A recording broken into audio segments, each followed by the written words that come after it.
Hello friends, कैसे आप सभी। स्वागत है आप सभी का हमारे YouTube channel learn to mathematics में। आज का मेरा टॉपिक है एंगल, जिसके बारे में मैं आज आपको डिटेल से बताना चाहूँगा।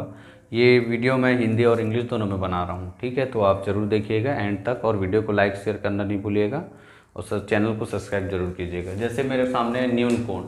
न्यून कोण को इंग्लिश में बोलेंगे एक्यूट एंगल। तो वह एंगल जिसका मान 90 अंश से कम हो उसे न्यून कोण कहते हैं। ये आपका देख लो, डेफिनेशन में लिखा भी हूँ मैं, जिसे इंग्लिश में बोलेंगे this angle is value less than 90 degree that call acute angle. तो चलिए इसे डायग्राम से समझते हैं। ये डायग्राम बनाता हूँ। जैसे मैं ये एंगल ए मान लेता हूँ, ये बी और ये सी। ये एंगल आपका जो होगा 90 डिग्री से कम, मतलब कोई भी एक एंगल ले लीजिए आप, 48 ले लीजिए, 45 ले लीजिए, कुछ भी ले लीजिए। ये आप देखेंगे एंगल होगा आपका angle C A B equal 48 degree. ध्यान ये रखना है आपको, जो भी एंगल आप लिखेंगे उस एंगल के बिंदु को बीच में रखा जाता है एंगल लिखने के लिए, ठीक है। अब मैं आगे के एंगल को भी मैं और बताऊंगा चित्र के द्वारा। तो चलिए मैं उसका भी परिभाषा लिखता हूँ, फिर आपको समझाता हूँ, ठीक है। तो चलिए आप देखते हैं अधिक कोण को ऑब्ट्यूज एंगल, ठीक है। वह कोण जिसका मान 90 अंश से अधिक को अधिक कोण कहलाता है। This angle is value of 90 above that called obtuse angle. Obtuse angle को डायग्राम से समझते हैं।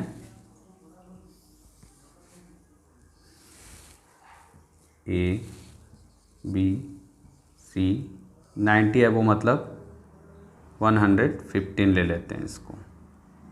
अब आप देखेंगे 90 जो होता है स्ट्रेट होता है, इधर जो होता है लेस देन होता है, इस तरफ होता है अबोव, ठीक है। ये आप देख रहे हैं अबोव मतलब 115 अगर हमने लिया है तो डेफिनेशन से स्पष्ट होता है कि ये क्या है, आपका ऑब्ट्यूज एंगल है। तो angle A B C equal कितना मिलेगा, 115 होगा, जिसमें बी जो है एंगल है इसलिए इसको बीच में लिखते हैं, ठीक है। और भी एंगल है जो इसके आगे हम देखते हैं ऐसे ही step wise.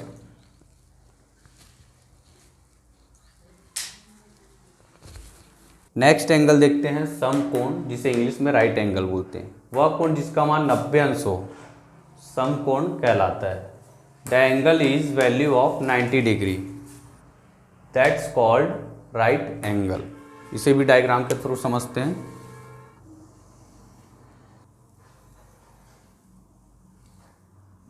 A B C,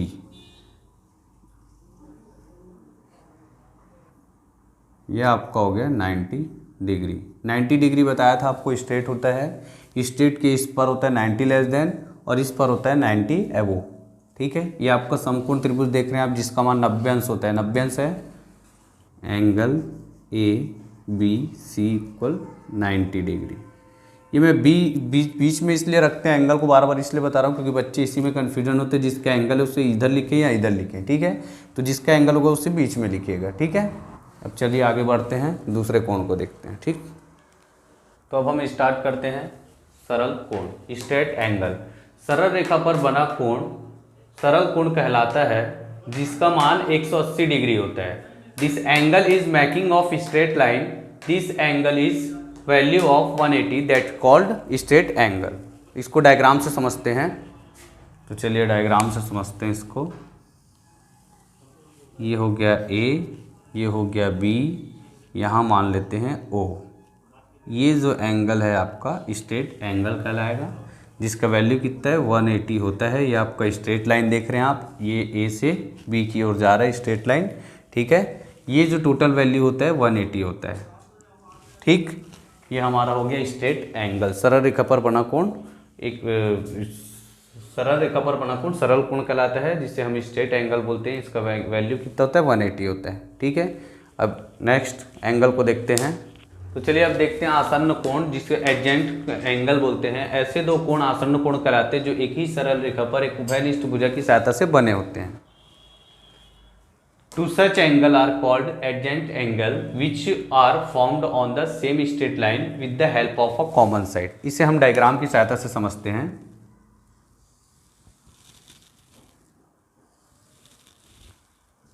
A B O C, angle 2 angle 1। इसमें आप देखिए सेम आपका डेफिनेशन से ही बनेगा ये। ऐसे दो कोण जो आसन्न कोण कहलाते हैं, जो एक ही सरल रेखा पर बने हैं दोनों कोण एक ही उभयनिष्ठ भुजा की सहायता से। ओसी भुजा क्या है आपका, कॉमन है, कॉमन साइड है। एक भुजा ओसी आपका क्या है, कॉमन साइड है, जिसकी सहायता से एंगल 1 और एंगल 2 बना हुआ है। अगर आपको जहाँ भी ऐसा कंडीशन दिखे आप वहाँ पर आसन्न कोण लिख सकते। तो एंगल 1 एंड एंगल 2 क्या होगा आपका, आसन्न कोण होगा। ठीक है, चलिए अब नेक्स्ट एंगल को देखते हैं। तो चलिए अभी स्टार्ट करते हैं पूरक कोण, कॉम्प्लीमेंट्री एंगल। जब दो कोणों का योग 90 अंश हो तब प्रत्येक कोण एक दूसरे के पूरक होंगे। ठीक है, इसे भी डायग्राम से समझेंगे। When the sum of two angle is 90 then each angle will be complementary to each other. तो इसे डायग्राम के थ्रू समझते हैं।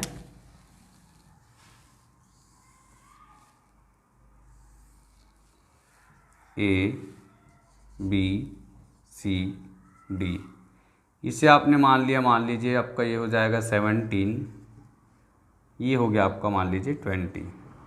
तो आप देखेंगे एंगल ए बी और D, angle A B D plus D B C, angle D B C equal आएगा 90 डिग्री।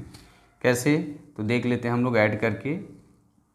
ए बी और डी का वैल्यू कितना है 17 प्लस डी बी सी का वैल्यू कितना है 20 इक्वल कितना आया 90। ठीक है, ये आपका डायग्राम से स्पष्ट है डेफिनेशन।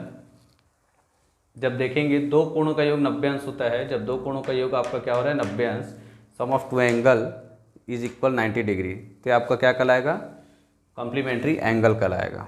ठीक है, अब नेक्स्ट एंगल को देखते हैं। नेक्स्ट देखते हैं संपूरक कोण, सप्लीमेंट्री एंगल। जब दो कोणों का योग 180 अंश होगा, जब दो कोण बनेंगे तो 180 अंश होगा, तब वो दोनों कोण एक दूसरे के संपूरक होंगे। When the sum of two angle is 180 then each angle will be supplementary to each other. इसे भी डायग्राम से समझ लेते हैं।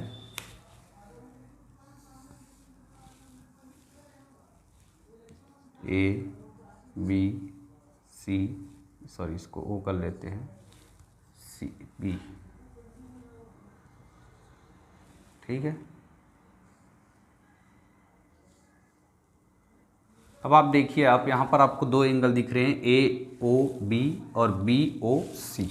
ठीक है, ये भी 90 है, ये भी 90 है। आपको समकोण बताया था मैं, स्ट्रेट एंगल। ठीक है, तो आप देखिए कोण ए ओ बी प्लस कोण बी ओ सी, ए ओ बी ओ सी, दोनों को ऐड करते हैं, कितना आता है 180। तो इस तरह से आप देखेंगे ए ओ बी और बी ओ सी आपस में क्या होंगे, समपूरक होंगे। एक समपूरक कोण ऐसा भी बनेगा, जैसे अगर आप देखना चाहेंगे तो एक समपूरक कोण ऐसा ही बनेगा,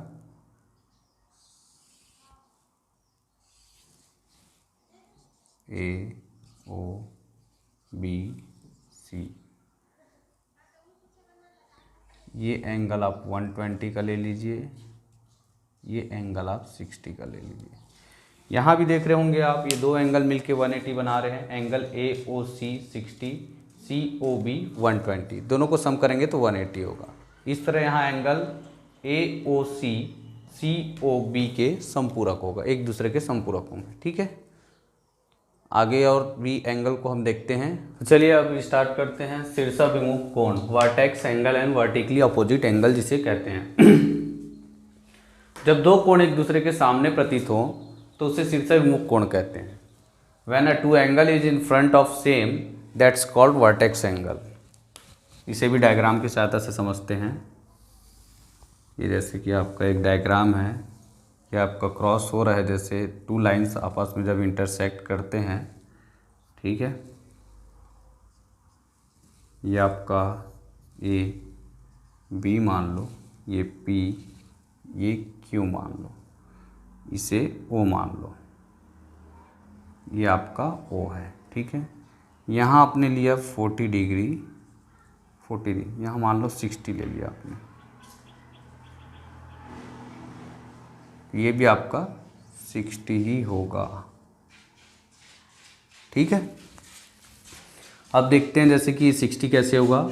ए ओ पी AOP इक्वल कितना मिल रहा है आपको 60 और एंगल BOQ ये भी आपको कितना है 60 है।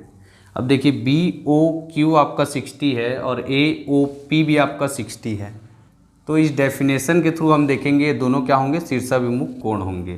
तो एंगल AOP बराबर होगा एंगल BOQ के।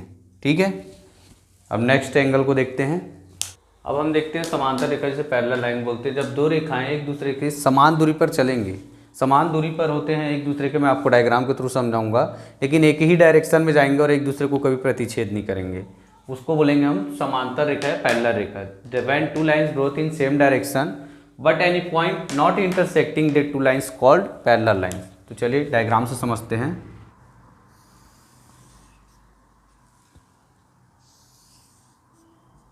ये आपका दो लाइन है AB, ये दोनों सेम डायरेक्शन में जा रहे हैं, आप देख रहे हैं ये वाले डायरेक्शन में बढ़ते जा रहे हैं, समान अंतर है, दोनों के बीच सेम अंतर है, इसी को बोलेंगे पैरेलल लाइन।